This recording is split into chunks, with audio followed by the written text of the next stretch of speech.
Hello and welcome back to Umineko. When last we left off, George, Shannon and Goda had gone to the chapel and then back to Natsuhi's room because they were trying to find a weapon to fight Beatrice. And it didn't go so well for them. After Genji finished his late meal, he went out to do the nighttime rounds inside the mansion.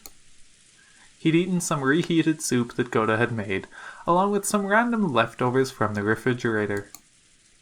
Those were all the things Goda had made himself, and were, of course, delicious. He had half-heartedly gone to ask Rosa and the others what they would do for dinner. But he'd been yelled at by a voice telling him that the canned food they had would be enough and the door wasn't even opened for him. So, ironically, the servant Genji was able to eat a more delicious meal. But why was it that Genji wasn't afraid to do the rounds all by himself? Even though all of those crimes had been committed, and many people had already met a brutal end. Judging by his appearance as he carried out his usual tasks without a trace of fear, as though everything was normal, you might think all of the horrible events that day had been no more than a dream or an illusion. Was he taking a philosophic view, or had he just accepted his fate? Genji must have considered it a virtue that, when the fate that awaited him was unavoidable, he carried out his duties systematically until the last moment. The depths of his heart would probably remain hidden for all eternity, unless he spoke of them himself. He had returned his master key to Rosa, so the places he could reach were extremely limited. All he could do was walk around the hallways, checking to make sure all the windows were closed. That probably made his rounds go a lot faster than usual.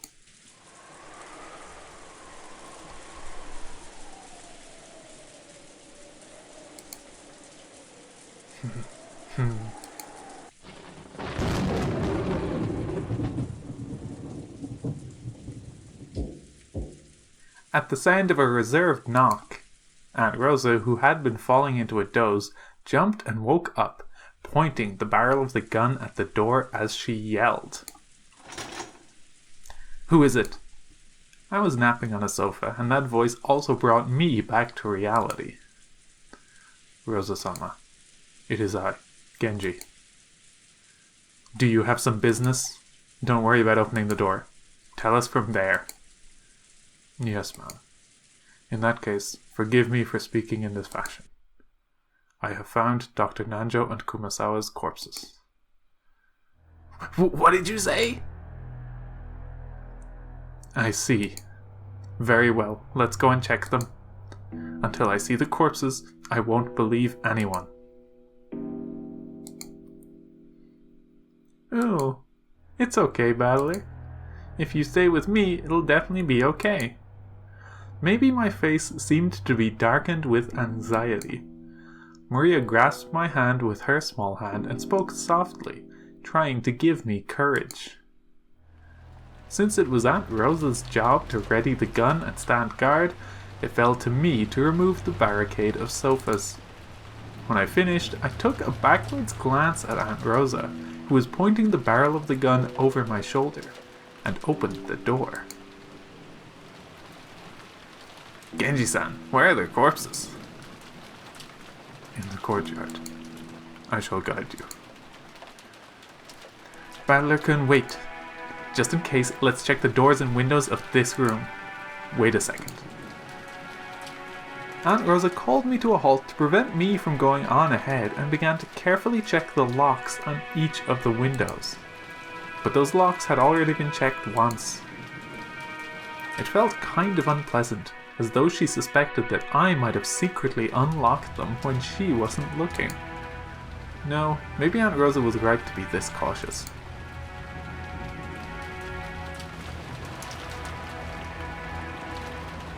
Though it was called a courtyard, it wasn't really a pretty place you could take a walk in, like the Rose Garden. On the contrary, since it was surrounded by the mansion on all sides, it made you feel a little uncomfortable, as though it was telling you that there would be no escape from this mansion, no matter where you tried to run. On the other hand, that meant that even though we could still hear the violent winds, the wind itself was blocked. Genji-san held out an umbrella, but Aunt Rosa ignored him. She was probably hinting that the gun took 2 hands, and it would be dangerous if she took the umbrella. We didn't need Genji-san pointing for us to notice. Right in the center of the courtyard, we could see where Dr. Nanjo and Kumasawa-san lay. Aunt Rosa entered the courtyard without even opening an umbrella. So Genji and I also entered the courtyard without opening one. Only Maria opened hers. Maria, is this... you know what?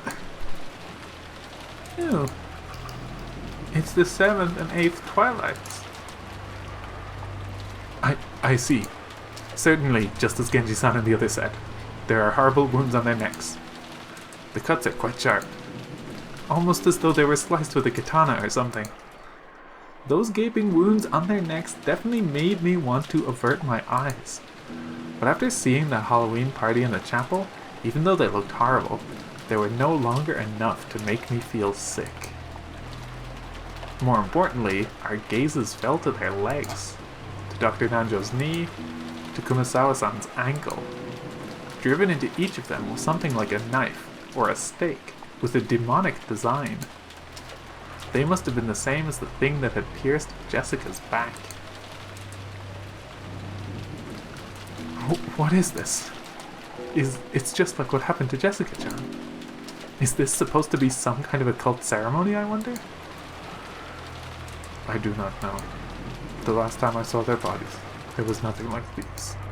Maybe it was done after they were carried out of the servant room. The one stuck into Dr. Nanjo's knee was still standing erect, but the one that had been thrust into Kumasawa-san's ankle might have been a little shallower. It had come out and fallen over. So by looking at the one that had fallen over, for the first time I realized that it wasn't a knife, but something like a stake. Its full length was probably about 30 centimeters. It was probably made out of bronze or iron or something of the sort.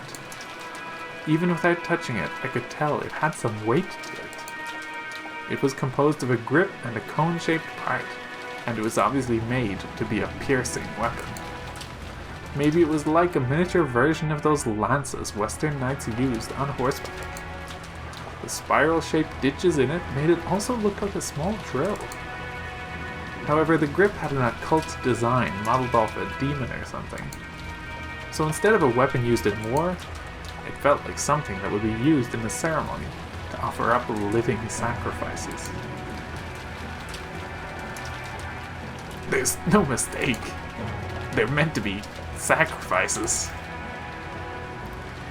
On the 7th Twilight, gouge the knee and kill. On the 8th Twilight, gouge the leg and kill.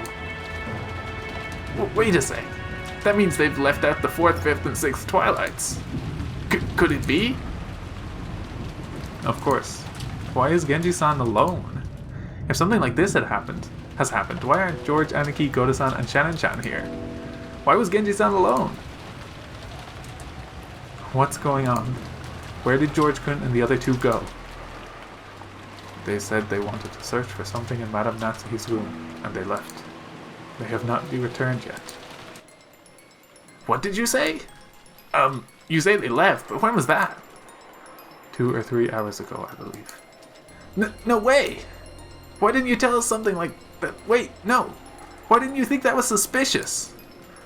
There must be at least one servant on standby at all times. It was my duty to wait for orders until they returned. Was Genji-san really this much of a robot? This is bad, it's really bad.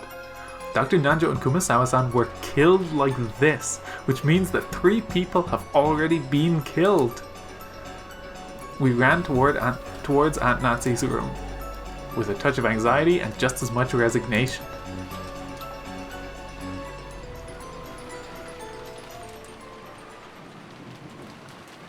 Before we even saw the inside of Aunt Natsuhi's room, we were forced to resign ourselves to a certain fact. On that door was a bizarre scribble. No filth? Anyway, the room wasn't in an ordinary state, and without even opening the door, we could imagine what we'd find inside. On the face of the door, how should I say it? Handprints, done heavily with the same red paint as the magic circles from before. Had banged on the door, scratched at it, dirtied it. It looked like the aftermath of a kindergartner playing in the mud. I didn't know what it could mean. The bright red paint that had been slathered on was dripping down, and even though no one said it, it made us think of blood. Genji-san, please open it.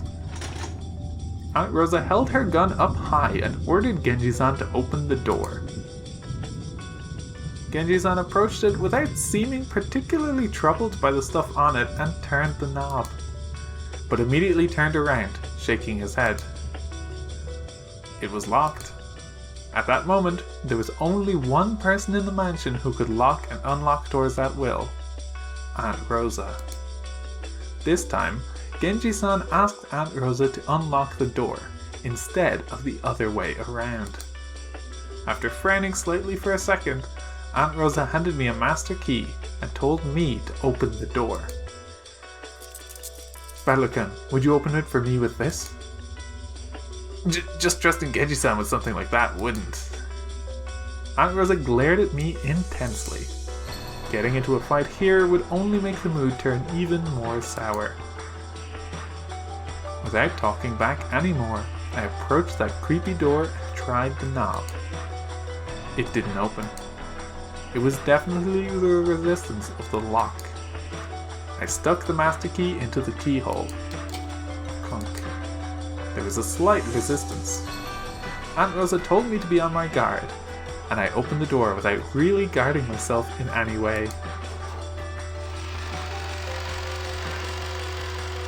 And then, there was a scene laid out before us that didn't betray my expectations at all. Horrible.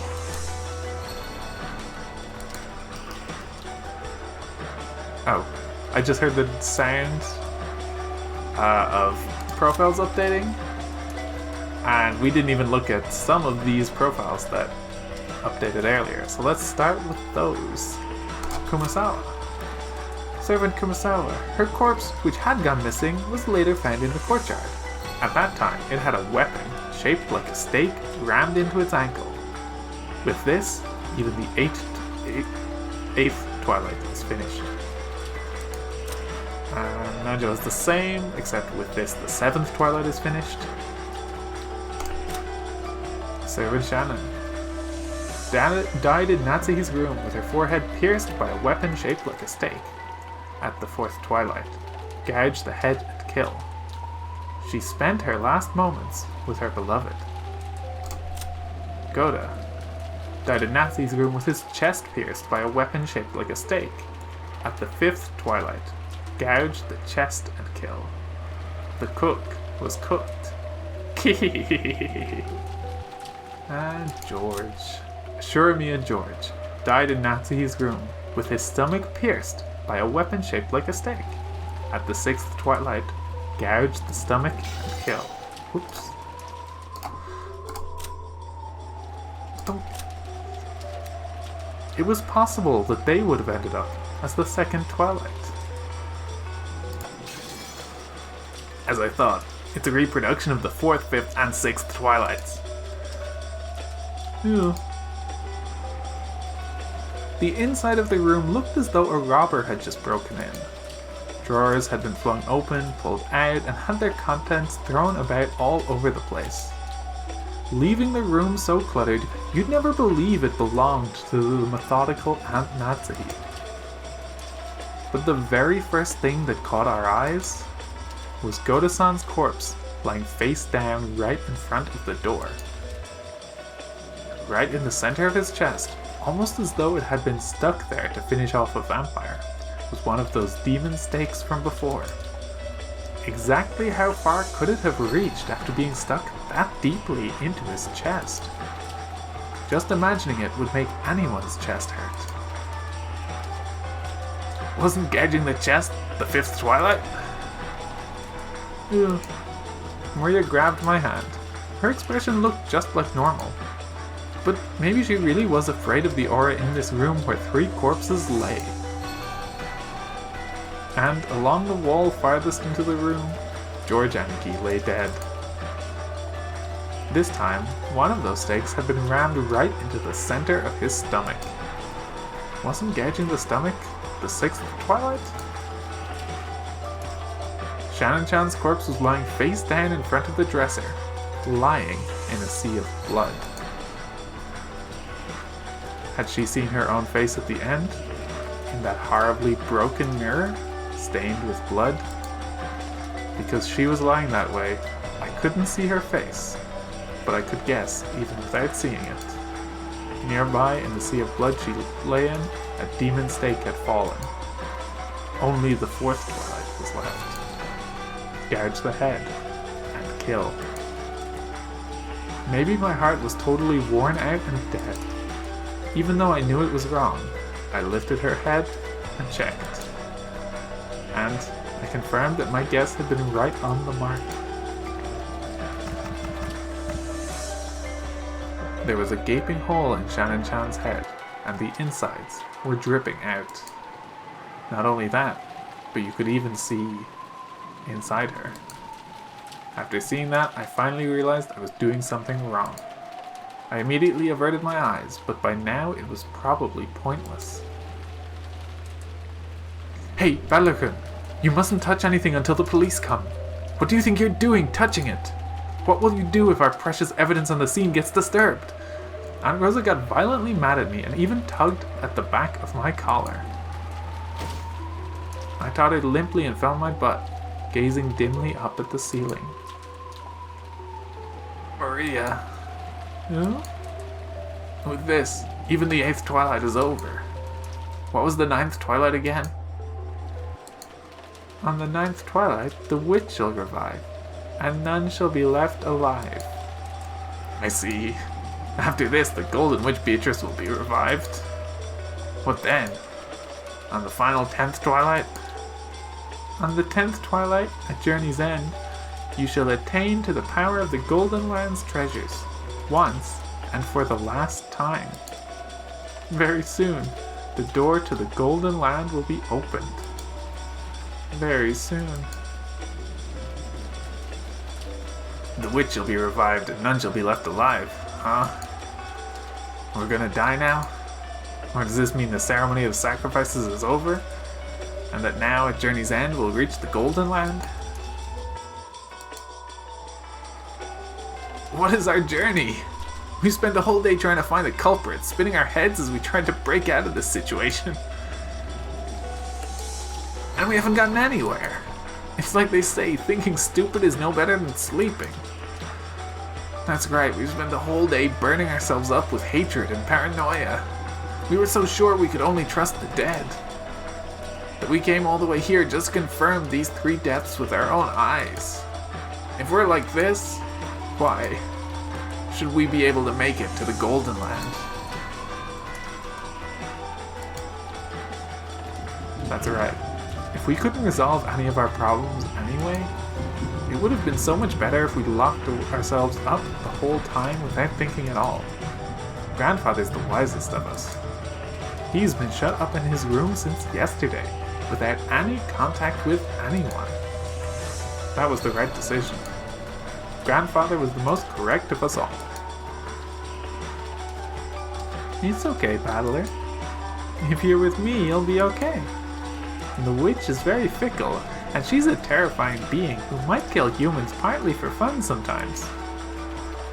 However, if you're with me, you'll be okay. So don't be afraid. Thank you. Even if you're just saying it to console me, I'm glad. After Aunt Rosa finished investigating their corpses, she announced that she'd seal this room again. Chased the rest of us out, stole back the master key she'd lent me, and locked the door again. Apparently, George Aniki had been holding the key to Aunt Natsuki's room. She also collected that. Wait a sec. She's got all the master keys on her person. If Natsuki's own key was locked up inside this room, doesn't that make it another closed room? So what, is this the fourth closed room?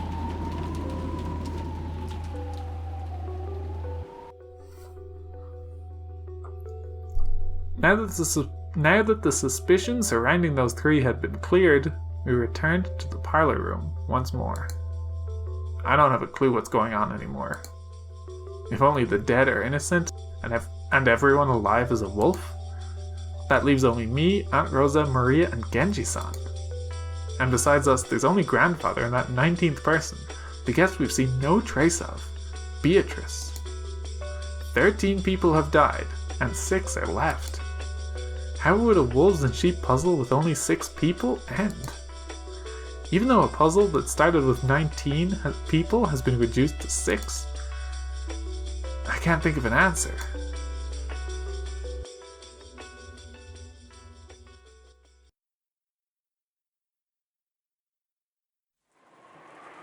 We returned to the parlor. I was a bit worried that, while we were gone, a creepy magic circle or something might have been drawn on the parlor door. But thankfully we didn't find anything like that. Thank you, Genji-san.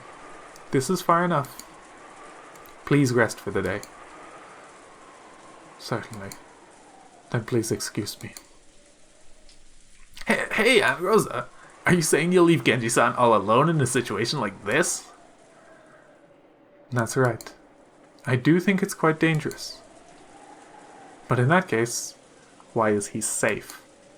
After those 3 headed to Natsuki-Nisan's room, he was alone the whole time. And yet, he's safe. It's a wolves and sheep puzzle. Why would a sheep be safe if it was all alone, and therefore in its weakest possible position? Probably because, by coincidence, there weren't any wolves around. Wrong. It's because it wasn't a sheep. Are you saying Genji-san's a wolf? He said he was alone in the kitchen, but that's impossible to prove. The only ones who could have carried Dr. Nanjo and Kumasawa-san's corpses, who could have killed George and the rest, were him and Beatrice, right? Wait! With that argument, anyone! Battler-sama, thank you for your concern. I believe trust is won not with 100 excuses, but with a simple faithfulness. Even if I am not able to gain your trust, I wish to be faithful until the end. Genji-san! Then we're decided. If you truly are innocent, the police will prove that for us when they come tomorrow. So, until then, we cannot remove you from suspicion. After your long years of service, I find it truly painful to treat you so poorly. But please understand about tonight. And, when tomorrow comes, please, let us make up again. Genji-san gave his head a small shake. Today and tomorrow, I will continue to be a servant of the Ushiromiya family. If you need anything, please say so, at any time. Then, if you will excuse me. After hearing all that, there was nothing left to say. Genji-san bowed deeply and left down the hall.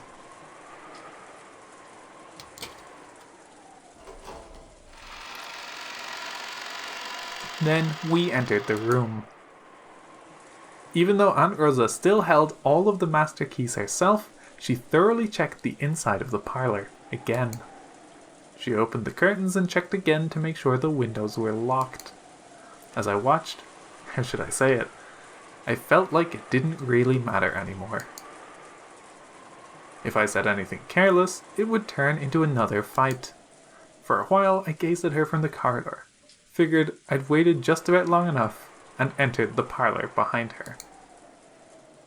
If she doesn't trust anyone but the dead, why doesn't she just go around killing everyone with the gun she's got in her hand? And then, in the end, she'll realize that she herself is the wolf. Then she can just blast through the head of the final wolf and close the curtain on this insane murder drama. As I thought that bitterly, I returned to the sofa where I'd been encamped before, rudely resting both of my feet on the table. When I tried to do that, I found something there and stopped moving my feet. What is this? Right there, almost as though it had been addressed to me, was a Western envelope. It was that envelope from before, with the seal of the one-winged eagle.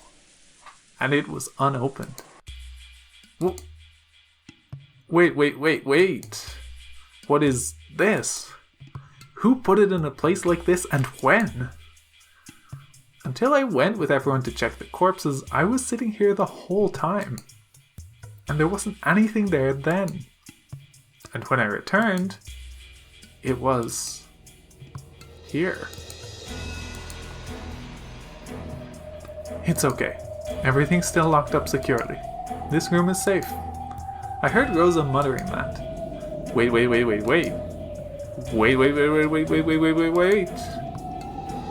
We made sure this room was safe when we left it. We checked that the windows were all perfectly locked. Then we locked it up, came back, and the windows were still locked. Then, wait, who put this letter here and how? I opened the letter. 2 pieces of stationery came out. The first page had a magic circle drawn in it with something like blood. If I asked Maria, she'd probably know what it meant. And there was writing on the other page. Have you made progress in solving the epitaph? In just a short while, your time will be up in a flash.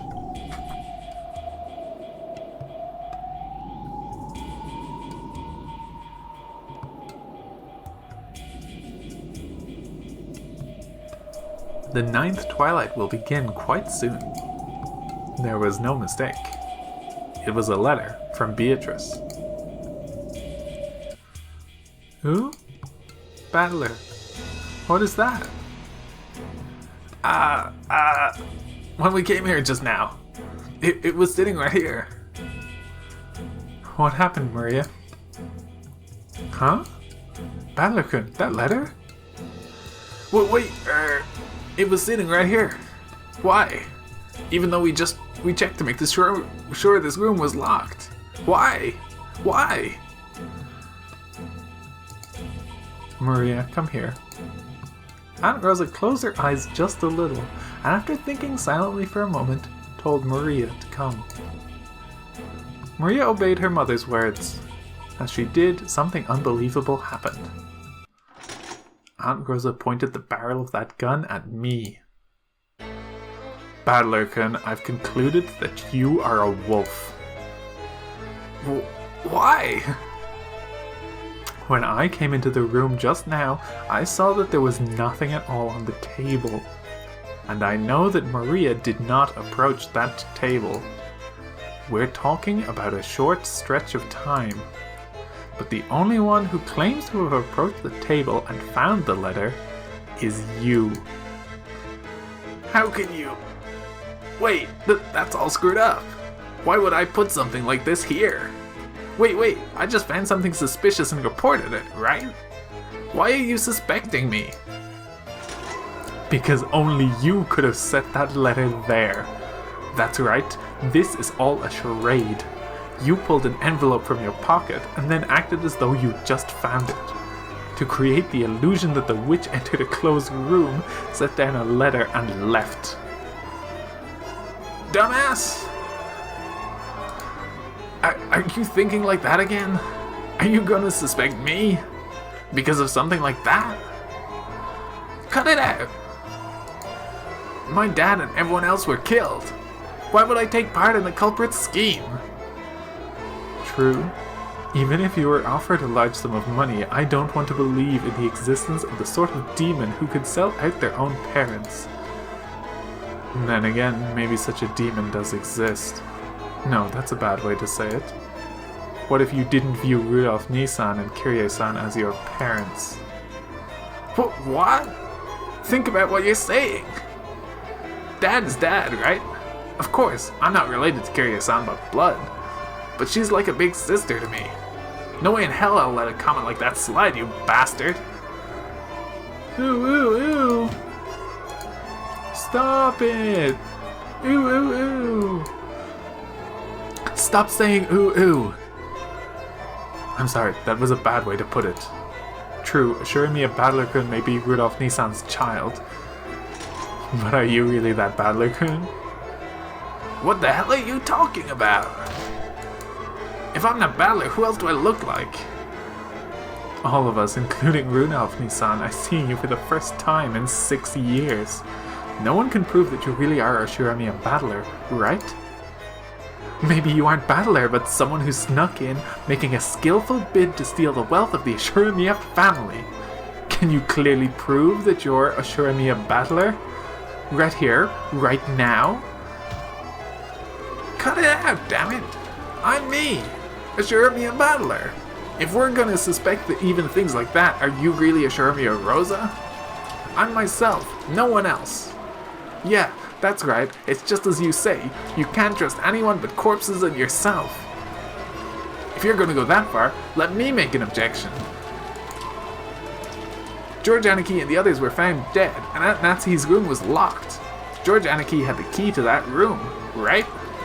And by now, the only one with the master key is you, Aunt Rosa, right? Aren't you the only one who could have unlocked that room? My theory goes like this.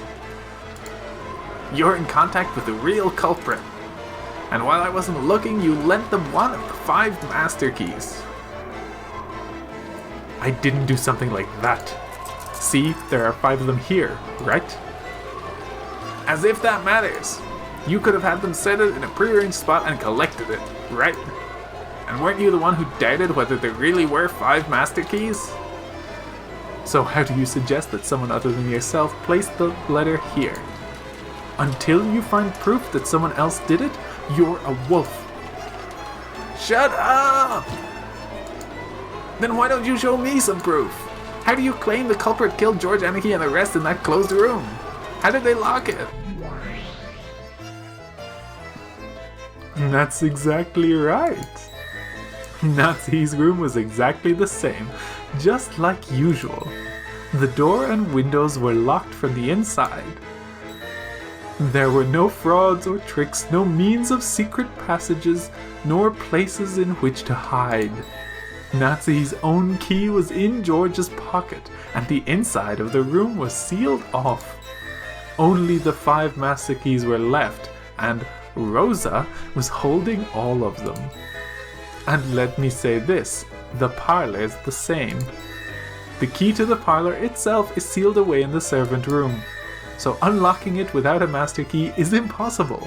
The definition of a closed room remains the same as always. Come on, now there's only one suspect. Or are you still playing innocent?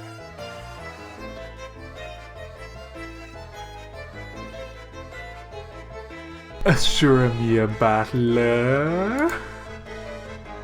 Shut up! You shut up too! You're the one who should shut up. How dare you claim the letter was placed here by anyone other than you? Unless you can prove such a thing happened, you're a wolf. If we can suspect me, then we can suspect you too, so try showing me some proof yourself. And anyway, weren't you the first person to enter this room and start checking the windows, Aunt Rosa? Then you guessed that I'd go back to where I'd been sitting and secretly put the letter there. It's possible for us to suspect that this is a trap of yours, right? Why would I use a trap like that? If I was a wolf, I'd shoot you with this gun without question. That proves nothing! Maybe you chose the roundabout way of setting a clever trap because you couldn't commit murder in front of Maria. All the master keys are in your hands. So what happened, both here and in the last room, was all you're doing, right? If you think you can talk your way out of this, then let's hear your excuses. That's right. You've been suspicious from the start, Aunt Rosa. Why is it that even though 6 adults in the family conference were killed, you were the only exception? Why were you the only one not in that chapel? There can only be one reason. You invited Dad and the rest there and killed them. Damn it, damn it! That explains everything, doesn't it? Don't fuck with me, don't fuck with me. Stop saying things that don't make sense!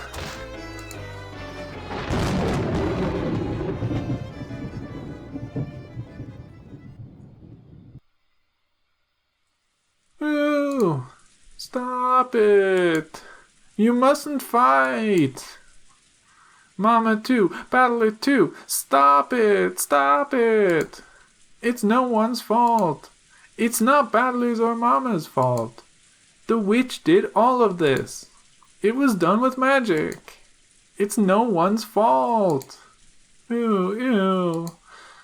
Maria thrust herself in between Aunt Rosa and me as the blood started rising to our heads.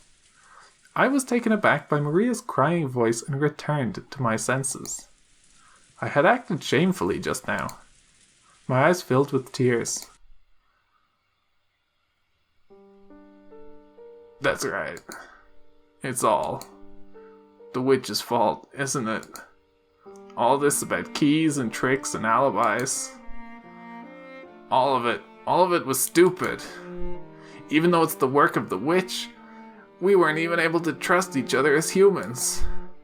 Right, Aunt Rosa? From the beginning, there wasn't a human culprit. It was all the work of the witch. So there's no way you're the culprit. And there's no way Maria, Genji-san, or I am either. Why has it come to this? Why am I screaming at Aunt Rosa, who I loved?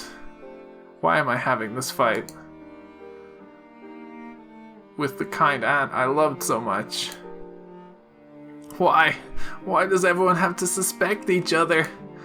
I'm not gonna suspect my aunt. I'm not gonna suspect anyone. It's all the work of the witch. It's all the work of Beatrice. It's all a crime that Beatrice committed with magic. Beatrice, please show yourself here and confess to us that you did everything.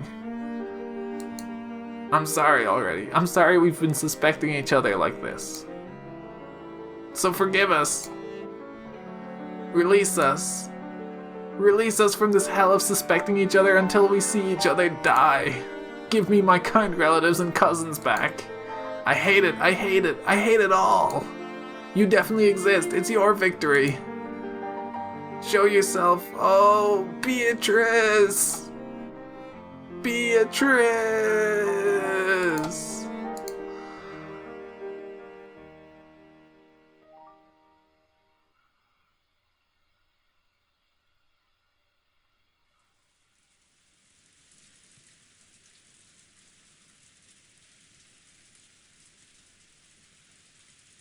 Am I still alive?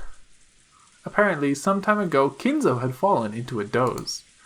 He searched for his spectacles and looked at the clock. It was 10 p.m. That person's ceremony. Let's see, how far has it progressed? It must have come quite far by this time. Kinzo lifted his heavy body from the chair and approached the portrait of the witch that he had gazed at every day.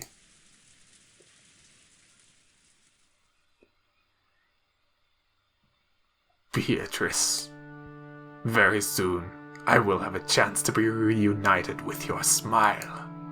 I care not if I die. If I can just see your smile one more time, I will not regret this life. So, for heaven's sake, let me meet with you one more time. Then let me swear my love to you. Let me apologize for my crimes. Oh, but I won't let you escape. You are mine. From your hair to your toenails to the dirt under your toenails, you are mine. Every fragment of your flesh is mine. Even the broth of your corpse is mine. I won't let you escape. This time you won't slip from my hands. I'll make you mine for all eternity. I will never let you escape a second time. I will never let you escape a second time.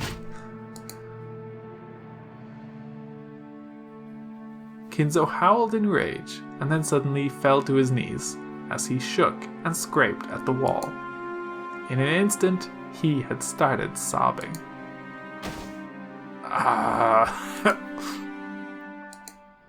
That's wrong. I didn't want to say something like this, Beatrice. Please, let me see you one more time. Even if you only let me apologize. Beatrice.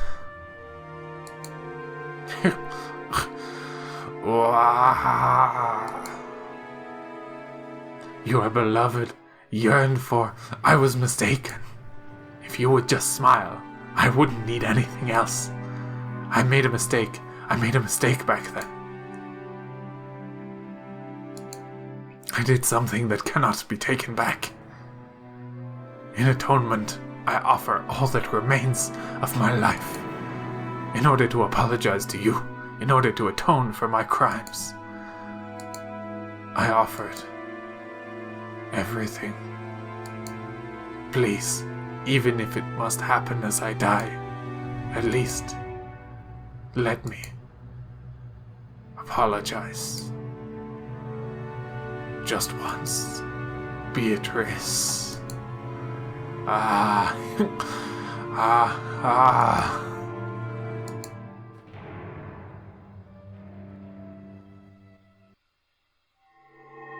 As Kinzo shook and cried, a butterfly appeared out of nowhere behind his small back like a flake of gold leaf and softly descended.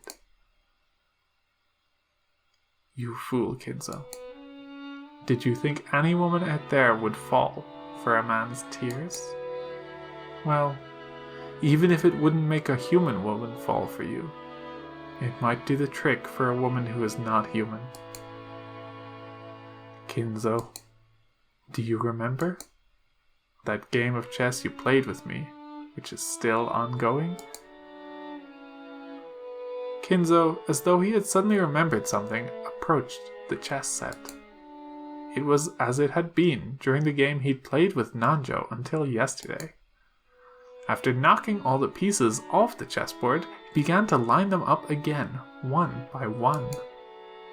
It was a setup for an ongoing game. That's right, like this. I advanced my queen. That was quite a spectacular move. Perhaps it was a little too intense for you. I worried whether you'd abandon your piece or not. Worried for so long. Kinzo waited, with the opposite seat empty. Surely, very soon, his opponent would appear there. And he would be able to restart his game again. You fool, Kinzo. You want to apologize? You want to see my face again? You want to make my smile an eternal thing? Why can't you say a much, much simpler word? Even though that is the sole element of this world? At that time, Kinzo muttered. Was it a prayer? An entreaty? It was probably best to just call it muttering.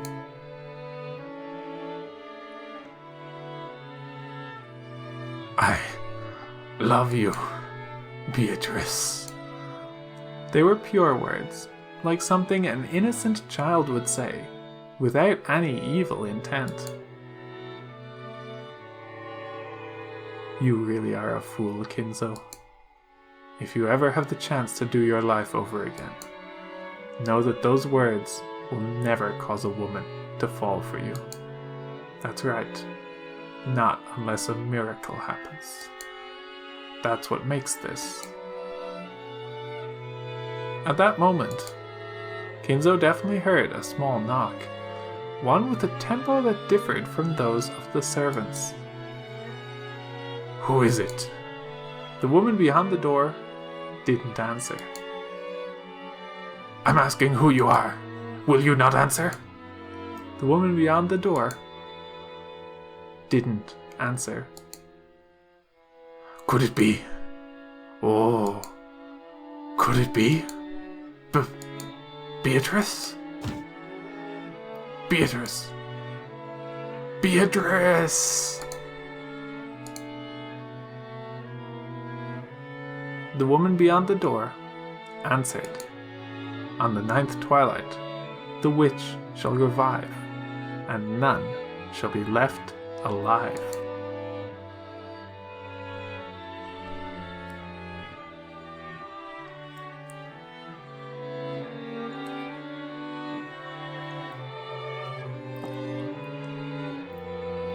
And we're going...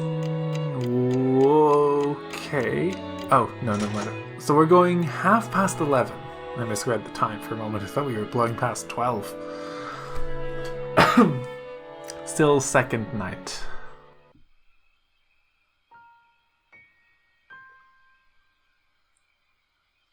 Badler's figure was in the dining hall.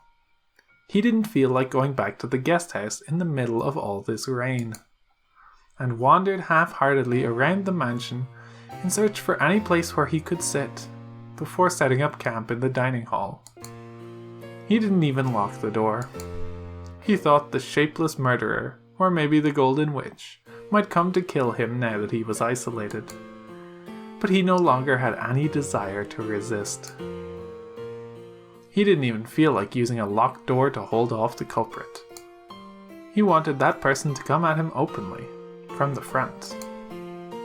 If it was the killer, he wanted to ask them about some of those wonderful closed room tricks as a parting gift.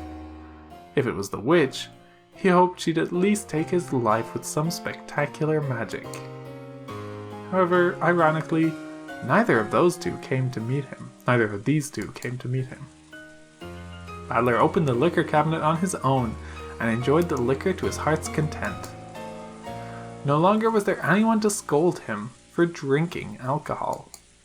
He boldly rested his legs on the extravagant tablecloth and savoured the high-quality liquor, which probably had a mind-boggling price, drinking it down straight from the bottle. Then, someone knocked. Badler realized that someone had finally come to greet him. "Hey, it's not locked. Whoever you are, please come in. And go ahead and introduce yourself. If you're human, please give me your name. If you're Beatrice, please tell me your bust size. I may not look it, but I'm well known as a breast sommelier, you see. Hip." "It is Genji, Badler-sama." "Genji-san, huh? Sorry, but I've got no interest in your bust size. Please, come in. It's unlocked." "Excuse me." Genji-san opened the door and bowed. So, is Genji-san the criminal after all? Or maybe an accomplice? That theory would probably explain most of the tricks. "Did you come to give me my last rites?" "Nothing of the sort. I apologize if I am disturbing you." Hey, saying I'm sorry without even telling me what you want is pretty creepy. It's actually pretty creepy. What do you want? Are you going to tell me that drinking alcohol is forbidden for minors? I'll just die anyway. Please, let me do what I want now that it's all about to end. Badler-sama, do you love alcohol so much that you would spend the little time you have left drinking? Those words pierced me. That wasn't true. I just can't cope if I don't drink. I can't even taste the alcohol at all. You are just like the master. Indeed, you inherited the master's blood strongly. You mean grandfather, the heavy drinker, was drinking to drown his sorrows this whole time? First I've heard of it. After several sad incidents, the master's life was reduced to one of atonement alone. What is it you know?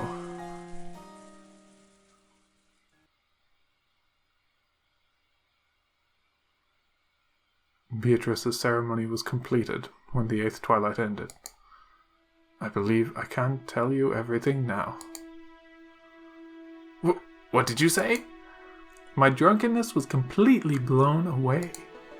I lowered my feet from the table and listened carefully to hear what Genji would say next. Battler-sama, I shall guide you to the master's study. It would probably be best to hear it directly from both the master and... from both grandfather and... Hey! What in the world do you mean by that? Come this way. I shall guide you, Battler-sama. After Genji-san told me to follow him, he started to walk down the corridor. I threw my drunkenness off completely and went after him.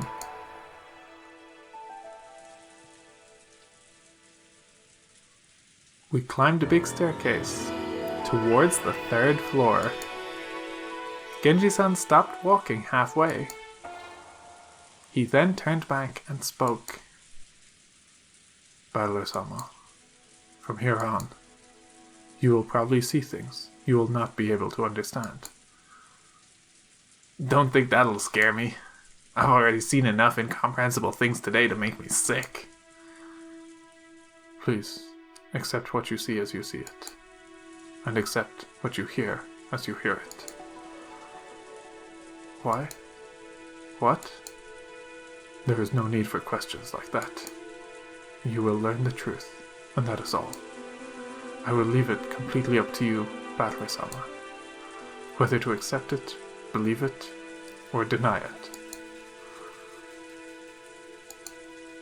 Genji-san checked one last time to see whether I was prepared to know the truth. The 8th Twilight had already ended, and on the 9th Twilight, the witch would revive, and nobody would be left alive. It meant that Beatrice had already been revived, and it probably also meant that none of us would be allowed to return alive. If I was going to lose my life anyway, I wanted to know the truth in the end. It didn't matter how hard it might be to accept. Yeah. Even if a demon or witch shows up, I'm prepared. Indeed, you are just like the master in his youth. Battler-sama, please be diligent in your studies. In the future, you will surely have great aspirations. And when that time comes, see to it that you are never forced to regret a lack of study and training. I'd be happy to, assuming I ever get a chance to work hard in my studies. Genji-san's silence felt like it was further confirming a certain resigned feeling I had.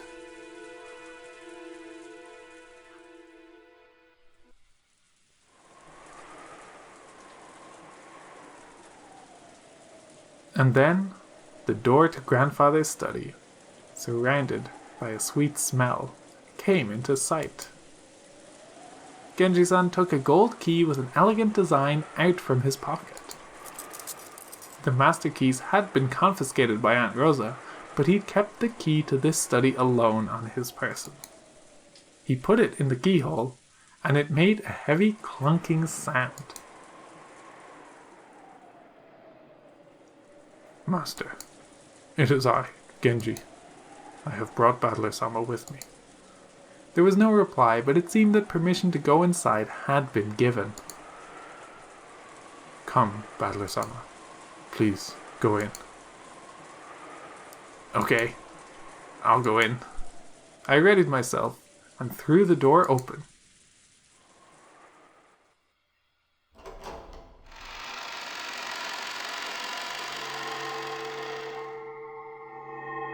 At that moment, I got slightly disoriented by the dazzling golden glow.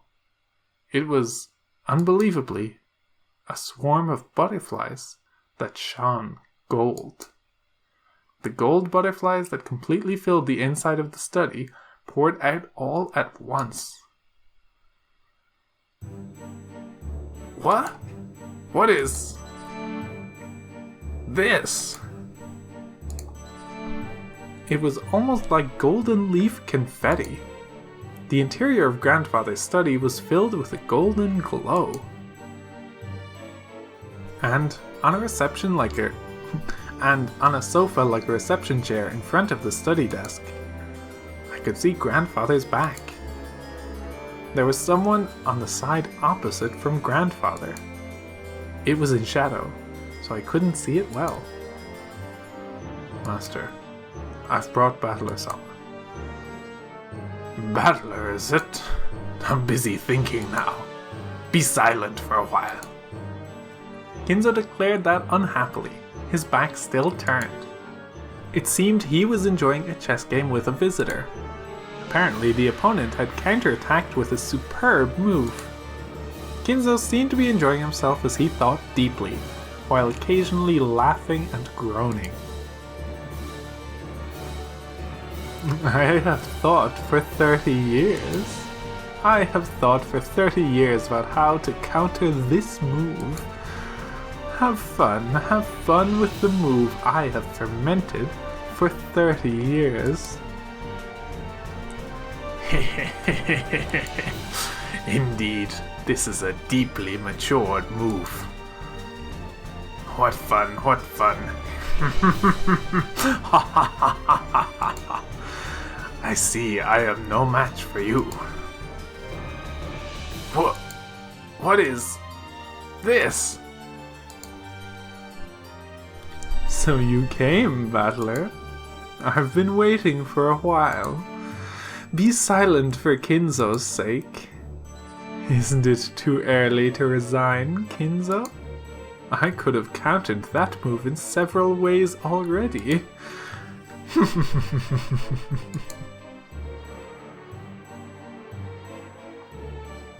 It should have been my first meeting with that witch. However, I knew this witch. Even though it was our first meeting, I knew her. From the portrait.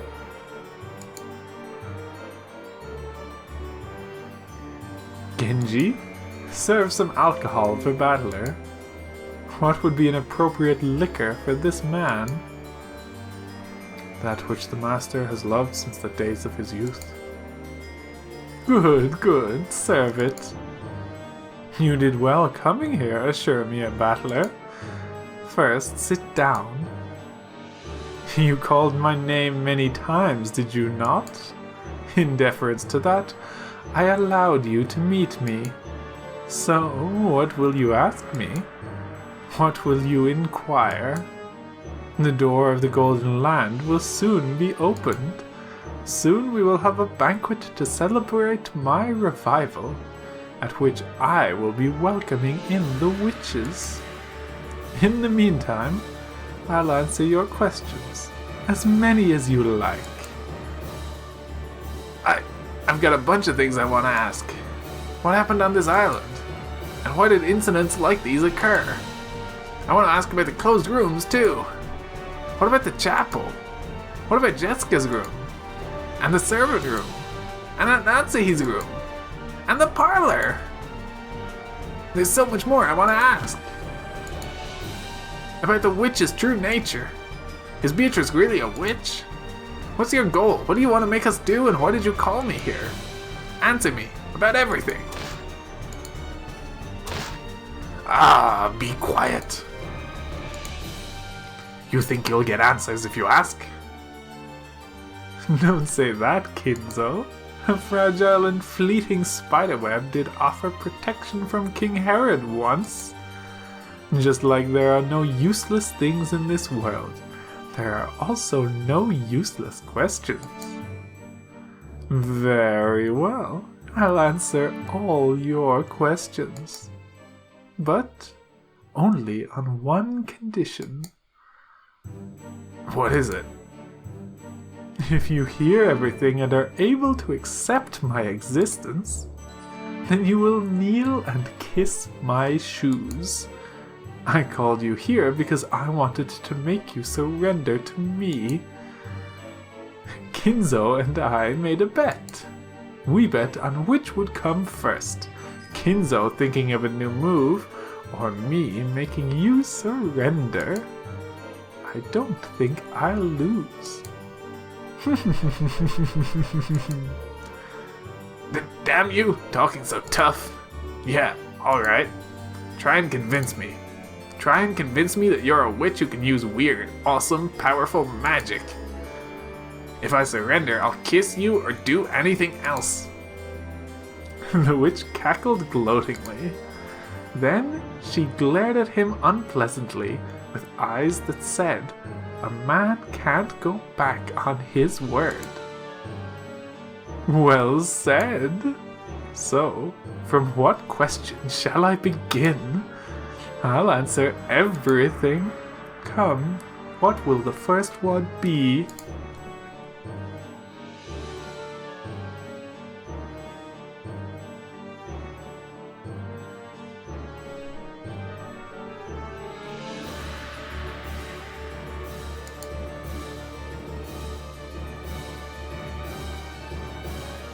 Oh, and that's the end. I'll see if I can read this in time, but I might have to scroll over the still image of it. And then the witch started to tell everything.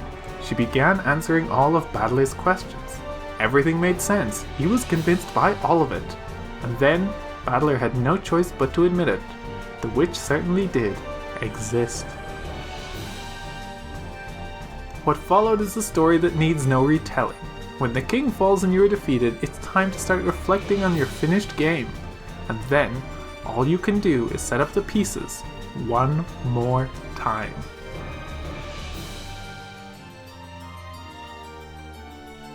Okay, this one's way less cramming in text than the first episode ending did. Second game, Turn of the Golden Witch result.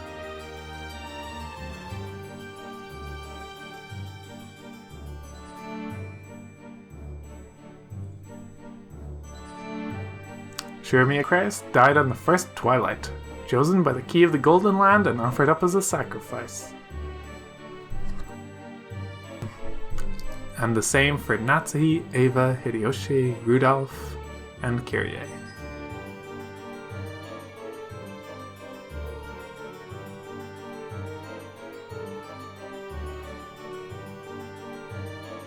Ushiromiya Jessica died on the second Twilight, pierced through the back by the stake of Asmodeus. Kanon died on second Twilight, pierced through the chest by the stake of Satan. Which, yeah, we saw both of those do that. Servant Shannon died on the fourth Twilight, forehead gouged by the stake of Mammon. Goda on the fifth Twilight, chest gouged by the stake of Beelzebub.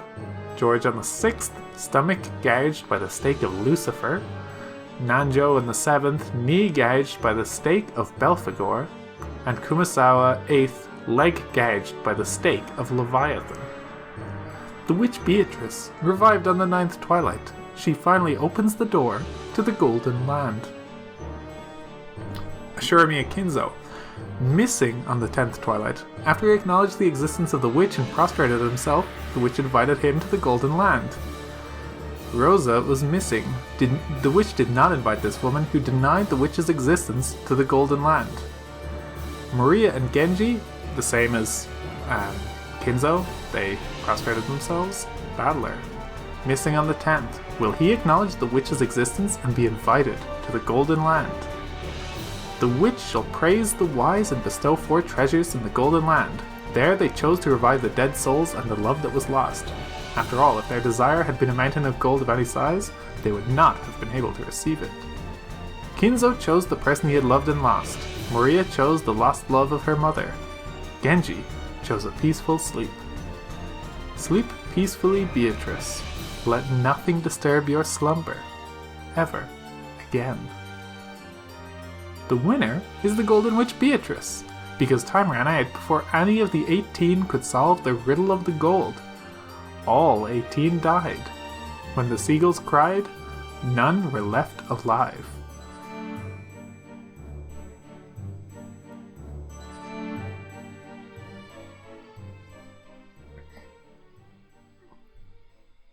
And that's game 2.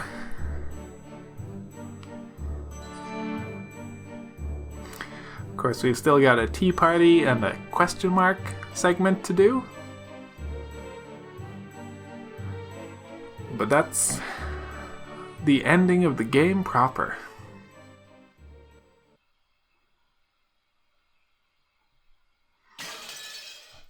smash. Oh, wait a minute. Are we getting a little scene? Oh, I don't remember this happening at all. As in, I don't remember the credits scroll credits ever not being the end. Where are you, Beatrice? Show yourself. Beatrice! Rosa finally arrived at the chapel.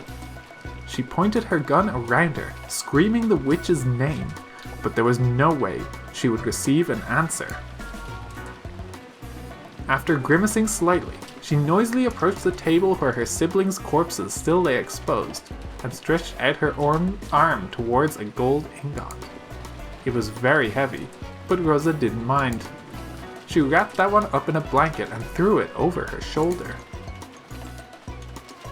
At least, just this one. This alone should be worth over 10 million. Without letting go of her gun, Rosa picked up the gold as well. Her shoulders were screaming, but Rosa didn't mind. It will happen very soon. Very soon the door to the Golden Land will open. Stop laughing with that creepy voice. Where is Beatrice?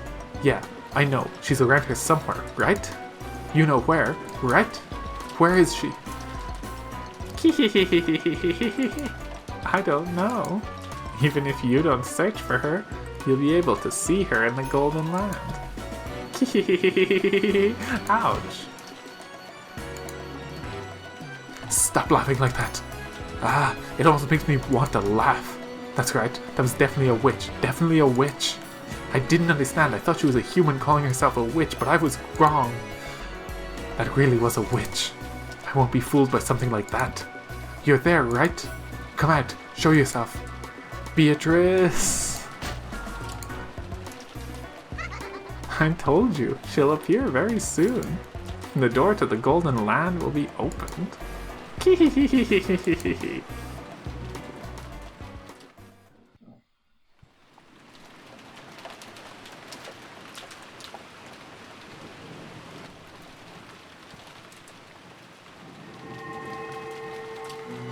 That's right. Isn't that splendid? I cannot. I abandon that work. You, woman, are a king that cannot be reached without the resolve to lose everything one has. I'll corner you, Beatrice. At least call me a queen. Oh, what a brilliant move. So your blood, no, the Ushiromiya blood, is bad at giving up. How pleasant. Oh, how pleasant. What a truly elegant night.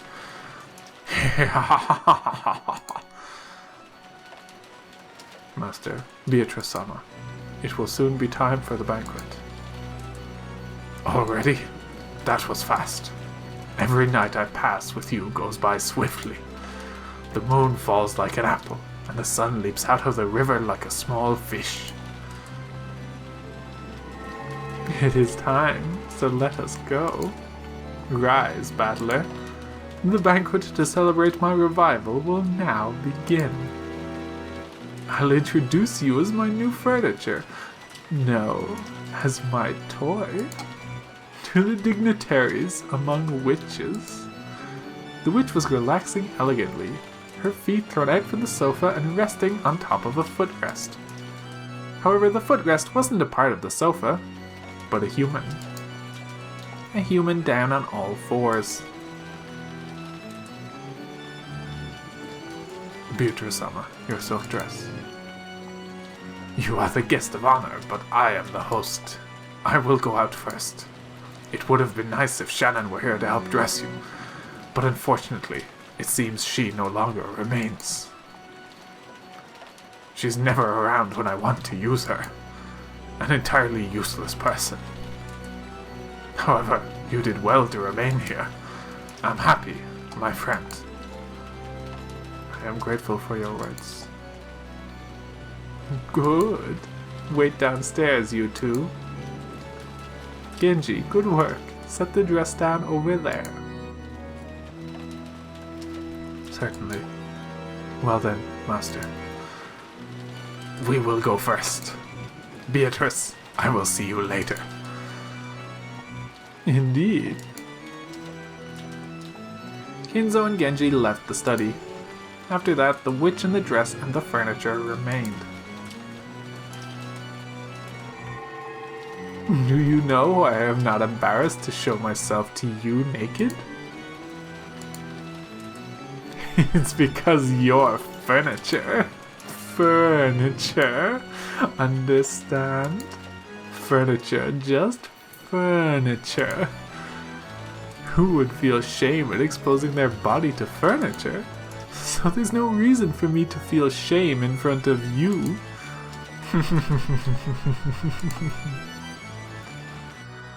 The witch rose and her jacket slipped off, just from her shoulders. After that, the jacket fell to the ground with a thump. When the furniture respectfully approached to pick up those clothes, the witch gave it a small kick and it fell over. The furniture was afraid of what misconduct it might have shown. Do you, as furniture, plan to force me to unbutton myself? Stand and undo the buttons, one by one, with care, quickly, gracefully, and with no mistakes. The guests are being kept waiting, so change my clothes quickly. Yes.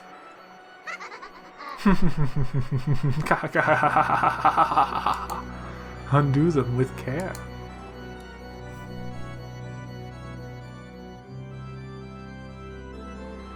Those buttons are each worth more than one of your eyeballs.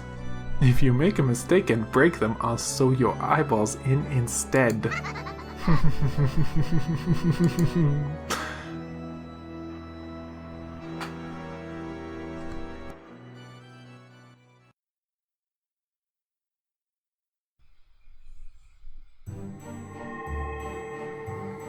The entrance hall was bustling with a crowd of shadowy people, and it sparkled gold with the gold butterflies flying about. The gentlemen in suits and tuxedos and the ladies in dresses looked like they were having a great number of friendly chats. At a glance, it might have looked like a fabulous medieval ball, but they all had one thing in common, and that thing was exceedingly bizarre, because all of them had goat heads. Was it a goat mask masquerade? Or did they really have goat heads? It probably couldn't be the latter, but in this bizarre world, I really didn't know which was true. Kinzo was amongst those goat nobles, greeting them. Kinzo's greetings were more respectful than would have been expected, although these were all honored guests. At that time, Genji's voice rang out through the hall. It was a voice calling for silence. That voice stopped the idle chatter, and everyone turned to face Genji. Tonight, we celebrate the appearance of our Golden Witch, who has achieved her revival, the Lady Beatrice. Everyone, please welcome her with your applause. When Genji began to applaud, it quickly spread through the guests and became a roaring ovation. Then, the Golden Witch appeared from the top of the large staircase. She gracefully waved her hand, followed by a piece of furniture she was fond of. She slowly descended the staircase. The goat nobles offered unanimous words of celebration in some long-forgotten language, and those who were deeply intimate embraced, filled with joy at their reunion. As the witch offered greetings of reunion, the witch's furniture followed behind her the whole time. There was a chain around its neck. The other end was gripped in the witch's hand, like it was a trained dog. It wasn't there to restrain him. Those chains were a restraining device whose only purpose was to wound the furniture's dignity. He wasn't permitted to wear anything else on his body. One of the young women goats mixed in with the goat nobles, quietly removed her gaunt mask as the friendship passed in front of her, and she spoke with eyes that had no light in them. That face seemed to belong to a long-haired young girl. How pitiful. Ooh, Lady Berncastel. Welcome. Do you like my furniture? That's a nice hobby. After saying only that, the witch called Berncastel once again put on her goat mask, and was swallowed up by the shadows of the other tall goats. Ahahahahahaha. Sore loser. She's ticked off, isn't she? You're not wrong. The young women goats giggled, and the witch once again let out a high-pitched laugh. Thank you for gathering here for my sake. Why don't we enjoy to the fullest this banquet of the witch, where old friends have gathered from past and present, east and west. Come, we will eat all night, drink all night, slurp all night, and chew to bits all night as we enjoy ourselves. Look at the clock as it marks when the ending hour and the beginning hour melt together. Come, let us begin the banquet of the witch.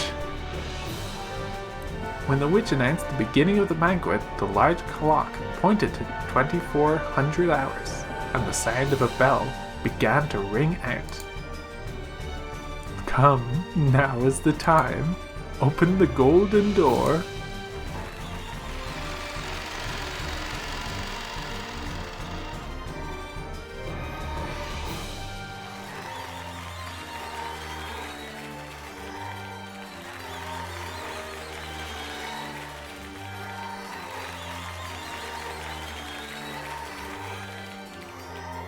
All at once, the butterflies leafed in gold flew all around the inside of the room.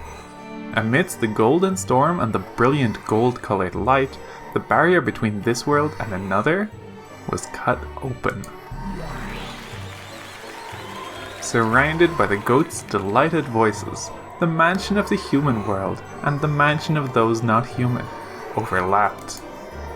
And the members of the household who praised the resurrection of the Golden Witch scattered into gold butterflies and poured out of the depths of hell. It was a golden tornado, a rondo of gold demons. Come, tonight we will put aside rank, throw open the wine cellar, drop the snake's head into the liquor pot, throw cows and chickens into the furnace alive, drink and eat and sing and dance, sneer and kill and desecrate and degrade. Oh, Beatrice, take me to the Golden Land now, to the Golden Land. Oh, ah. The goat nobles were suddenly crushing in around Kinzo, almost like they were kids demanding the signature of some famous movie star. There were only two differences. First, these were witches, not kids. And second, what these witches demanded was not a signature. The sea of goat nobles began to drown Kinzo. Only Kinzo's laughing voice echoed throughout the area.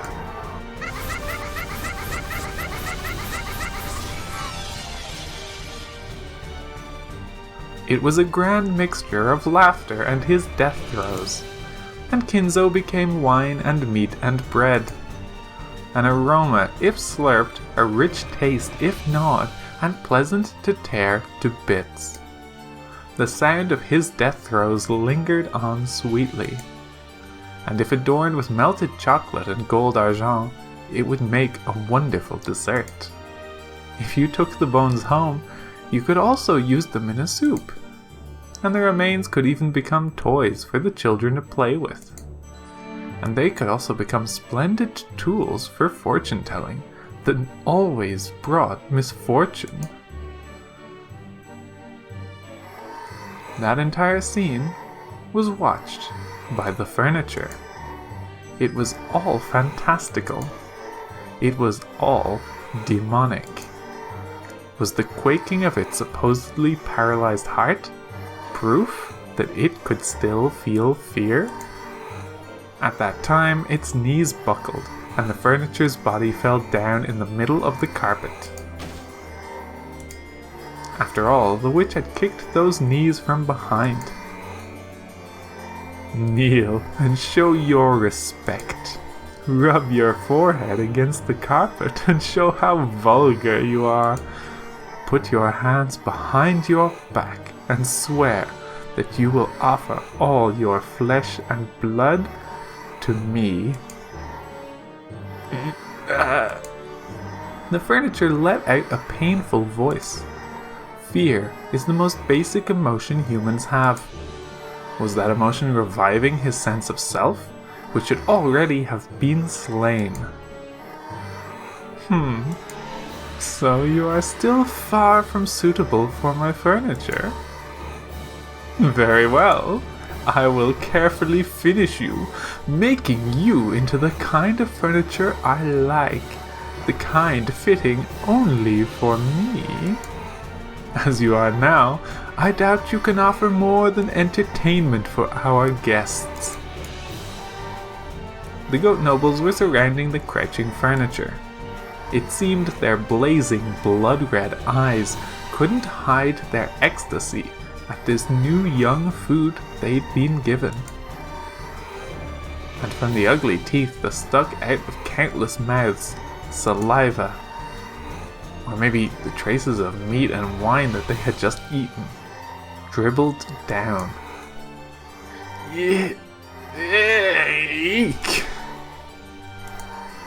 As the furniture let out a wild scream, it retreated, still sitting on its backside.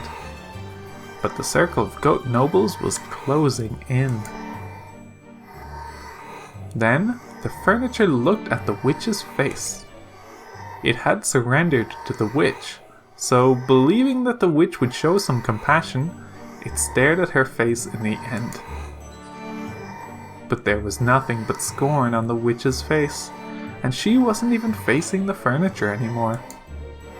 The witch went off to greet an honored guest with whom she had crossed gazes. The goat nobles looked down upon the furniture. Actually, they had been waiting. Just like how one must remove the cork in order to drink champagne. They had to wait for one thing before partaking of the offerings served at this banquet. Of course, the furniture didn't know about this thing. But it came out of his mouth, all by itself. Just like the unavoidable pop of a cork, it inevitably came out of his mouth.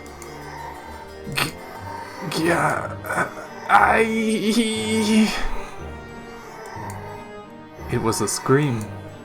It was a sign that marked the beginning of the modest banquet at which he was to be served.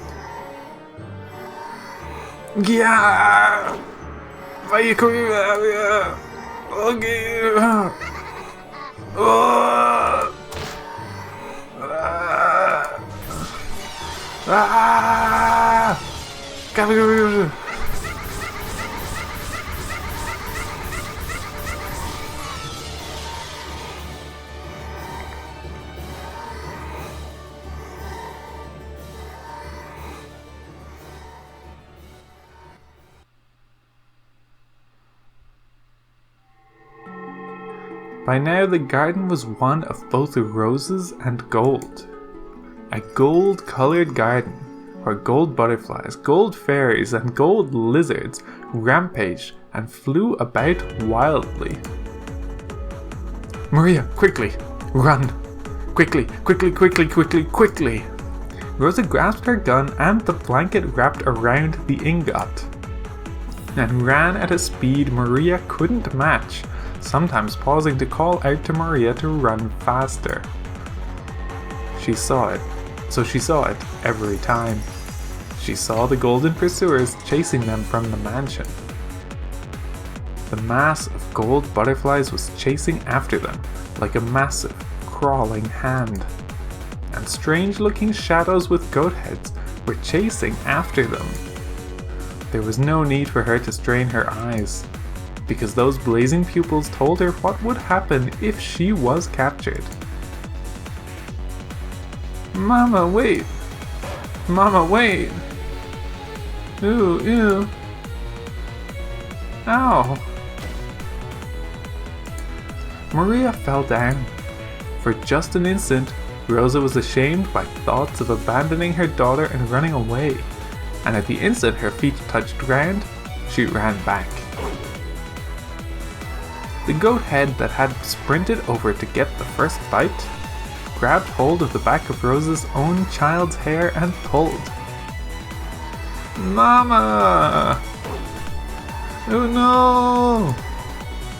Rosa rammed into the goat head with her shoulder, spun, bashed the back of her elbow into the goat's jaw, and buried her knee into its protruding chest.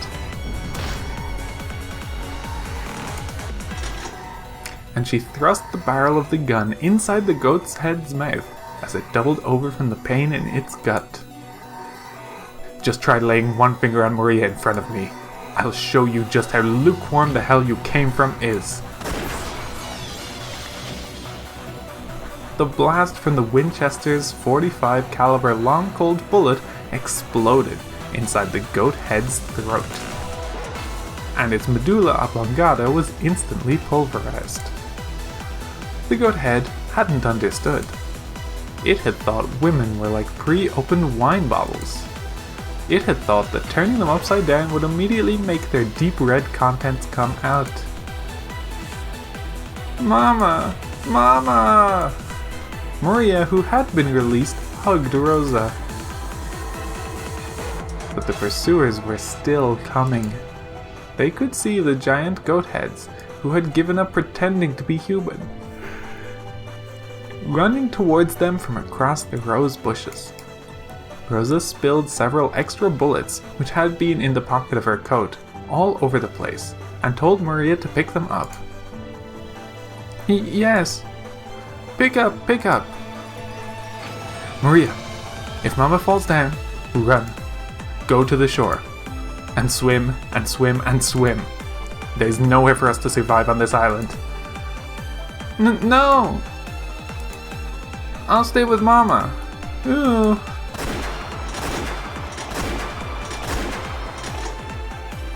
Rosa's gun roared 4 times. But even though 4 shots really did hit the massive approaching goats in the chest, they didn't even flinch. The goats ran with a violent vigor, as though they planned to crush Rosa and Maria with those massive bodies. Put the bullet in, quickly! Ooh, ooh! Rosa grasped the blanket with the ingot in both hands, and she herself sprinted, pulling it along, without even an ounce of fear of those strange-looking giants. If it's to protect my daughter, I'll overcome even hell. I'll show you this golden dream! Rosa roared. The goat heads roared.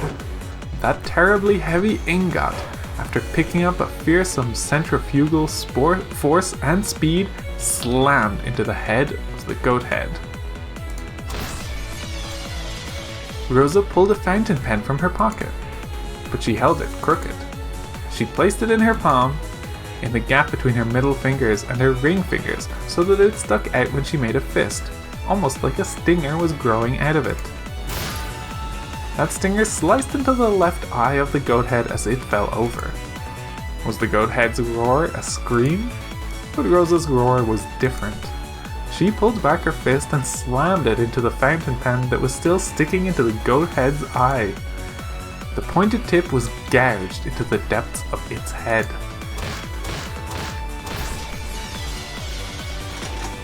Mama, the bullet went in! Good job! When Rosa grabbed the gun Maria had thrown, the giant finally tumbled on the ground with a thunderous crash. However, at the same time, I saw the goat-head pursuers on the other side of the rose bushes increase in number. I've gained enough distance for now. I held onto the blanket, grabbed around the ingot and the gun, and once again ran with Maria. Why am I running with a gun in my right hand and the gold in my left? Why don't I let go with one hand and grasp Maria's hand? I can't let go of the gun that protects my body. I can't let go of the gold that protects my future. But even so, I've let go of the hand of my daughter, the one who is my future? Run. Run, run. She got out of the rose garden and began to run down a staircase through a grove of trees. But Rosa knew. This path through the grove turned and twisted many times and only seemed to be long. She tore straight through it. She had played here often since her childhood years, so she knew. To the beach, to the beach, to the sea, to the sea, to the sea. And after reaching the sea, nothing to do but swim, swim, swim, and if Maria can't swim, I'll carry her as I swim. There's nothing but death on this island. Kya! Mama! As she raced down the stairs, she took a bad step. A violent pain ran up her left ankle and her mind went completely blank. Rosa fell down several stairs, shocked by her ankle, which was bent at an odd angle. And the blanket with the ingot wasn't there. She had let go of it the instant she fell, and it had disappeared somewhere into the darkness. Only the gun was left. Tremors in the earth were getting closer. It was only a matter of time before the goat heads flooded in. She didn't want to imagine how many there would be, or how strange they would look. The lightly dancing gold pursuers arrived. The gold butterflies surrounded Rosa and Maria, waving and clamoring as though saying, "The prize is here, the prize is here." Rosa couldn't even try to get up. The violent pain from her broken ankle was so great that she couldn't ignore it, even in her last moments. What am I doing?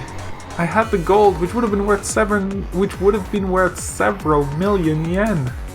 I might have been able to start over with that. And yet I fell, lost it, and now my own life is in danger, and Maria's too? What has my life been? I was born into an incomprehensible family, with irritating older siblings since the day I was born. What did I do? No matter what I did or didn't do, I was always in trouble and bullied and made fun of. What has my life been? Mama, mama, mama! The roar inside Rosa's heart shriveled away and disappeared.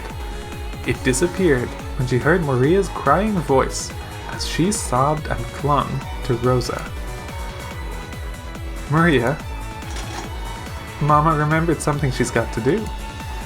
Please go on ahead. No, no, no, no, no! I want to stay with Mama. I don't want Mama to die.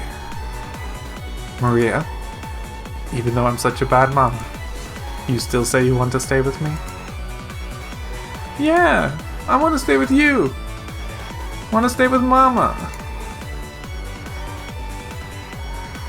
I made it look like I was putting you first, but I was always putting you off. I went to your athletic meet. I went to Parents' Day. But I was always thinking about how I appeared to the world and how you were never in my eyes. Are you saying that you want to stay with that kind of mother? Even though I've been such a bad mother? Hey Mama, did you know? You're my only mama in this world. There's no good mama or bad mama. There's just one mama. So I don't need any other mama in this world. And I want to be your one and only Maria. The Maria you want to spoil when you're in a good mood. And the Marias who's a nuisance and you don't want to be around aren't different people. There's only one Maria. So the scary mama and the nice mama are the same. To me, they're my one and only Mama. I was such an idiot. I didn't need gold. If only I had just pulled you by the hand. I was such a stupid mama. The shadows of the goats covered the sky even more thoroughly than the trees of the forest. Their roars blotted out the world with fear. Rosa, still hugging Maria, readied her gun with one hand. Maria, let's go together.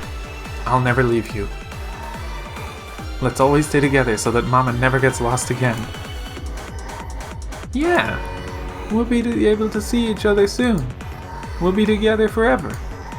We'll be able to see each other in the Golden Land. And then we'll play together. Play with the wolves and sheep puzzle.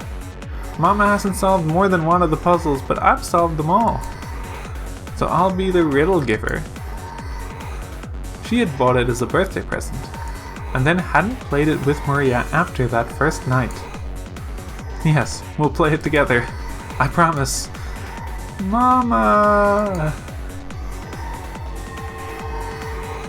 Those eyes, sparkling like red-hot lava, looked just like a group of fireflies. They danced, closed in, and attacked. Ah! Come on! Let whoever wants to eat the bullet Maria chambered for me step forward. Ah!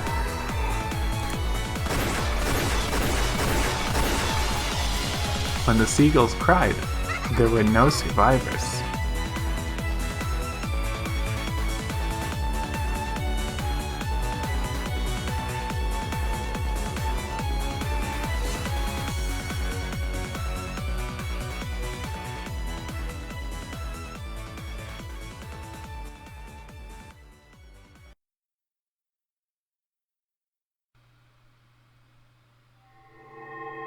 And now that's the episode over. I thought that stuff happened in a tea party, to be honest. So, not sure. Maybe the tea party and the question mark section will be pretty short on this one. Well, we'll find out. Now that's going to do it for this week. Thank you for watching. See you in the next one, where we're going to wrap up the entirety of episode 2.